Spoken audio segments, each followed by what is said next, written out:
तो इस गतिविधि की शुरुआत हम करेंगे कि हम बच्चों को 4 से 5 समूह में बांटेंगे।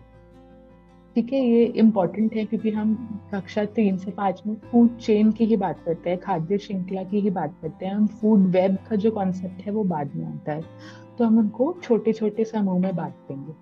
उसके बाद हम सभी समूह को एक फूड चेन में जितने भी जानवर या फिर पक्षी आते हैं उन सबको निर्धारित कर देंगे।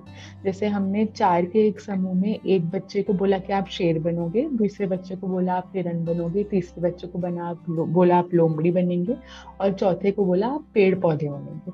और हम उनको एक खाली पेपर का पीस देंगे और उनको बोलेंगे कि आपको जो भी जानवर बताया गया है कि आप हैं, आप उस पे बनाइए और उसका नाम ऊपर लिखिए।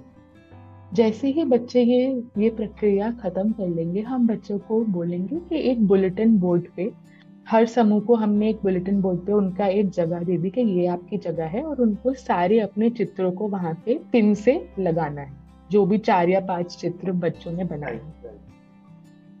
ठीक है, तो ये हमने ऐसे मैंने रखा है बुलेटिन बोर्ड पे कि ये सब जो बच्चों ने चित्र बनाए वो बुलेटिन बोर्ड पे आ गए। तो अब हम सब जानते हैं कि खाद्य श्रृंखला जब शुरू होती है वह हमेशा पेड़ पौधों से शुरू होती है। तो हम जानते हैं कि फूड चेन के जो ये जो गतिविधि है इसमें सब कुछ ए से स्टार्ट होगा, विकल्प ए से स्टार्ट होगा।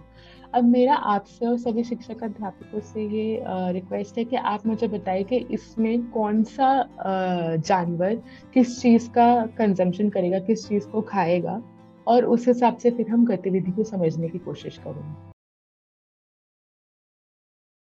अभी आपने ठीक ही बोला कि हम लोग शुरू करेंगे पेड़ पौधे से, एंड हम्म। उसको उसके जुड़ते जुड़ते उसको जुड़ते जुड़ते जो भी हम लोग के बाद आएंगे कि कौन पेड़ को खाता है, फिर उसको कौन खाता है।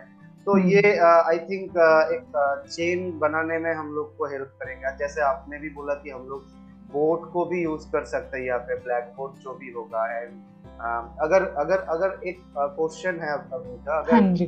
कोई भी जगह में, कोई भी स्कूल में अगर बुलेटिन बोर्ड और ब्लैक बोर्ड का अगर पॉसिबिलिटी नहीं है, कुछ इशू होता है, तो हम लोग तो बच्चे को भी एज अ टीएलएम, जैसे लास्ट एक्टिविटी में भी हम लोग बनाए थे, तो इसमें भी तो बच्चे को भी पार्टिसिपेट हम लोग कर सकते हैं ना। बिल्कुल। तो जैसे या तो अगर आप बुलेटिन बोर्ड खाली नहीं है या है नहीं कक्षा में, तो आप बच्चों को दीवार पे बोल दे के वह टेप से चिपका दे। अगर वह भी बच्चों के लिए मुमकिन नहीं है तो आप उनको एक न्यूज़पेपर का पन्ना दे दीजिए, उस पे बोलिए कि वह गम से या टेप से अपने चित्र चिपका दे। तो इसको करने के बहुत सारे तरीके हैं। चार्ट पेपर का इस्तेमाल किया जा सकता है, पर क्योंकि चार्ट पेपर वेस्ट हो जाएगा इसलिए मैंने बोला कि आप अखबार यूज करें थोड़ा। न्यूज़पेपर आप बहुत ही बच्चों को आसानी से हाँ मिलता रिसाइकल और रीयूज का भी है। अवधारणाओं एकदम से समझा एकदम। सकते हैं। ये हिरण पेड़ पौधों को खाएगा, जो बिल्कुल ठीक है। तो मैंने यहाँ पे एक कनेक्शन शो किया है कि हिरण पेड़ पौधों को खाएगा। अब शेर भी हिरण को खा सकता है और लोमड़ी भी हिरण को खा सकती है। ठीक है। एकदम। तो ये अब यहाँ पे इस गतिविधि को आप कैसे करवा सकते हैं, जब आपने बुलेटिन बोर्ड पे बच्चों ने अपना ये लगा दिया, अपने चित्र लगा दिए, तो आप उनको अलग अलग रंगों के धागे या फिर अलग अलग रंगों की जो ऊन होती है उसके कुछ टुकड़े दे सकते हैं। क्योंकि आपने पिन की मदद से बच्चों ने अपने चित्र चिपकाए हैं, बच्चे बहुत आसानी से अलग अलग रंगों के अलग अलग धागों के माध्यम से उनको कनेक्ट कर सकते हैं। कि हमने एक पिन के ऊपर धागे का एक एंड लगाया और वो उसको हमने हिरण से कनेक्ट कर दिया। उससे बच्चे ये समझेंगे कि हिरण पेड़ पौधों को खाता है। और फिर उसके बाद हम शेर को हिरण से कनेक्ट कर सकते हैं, लोमड़ी को हिरण से कनेक्ट कर सकते हैं, शेर को लोमड़ी से भी कनेक्ट कर सकते हैं।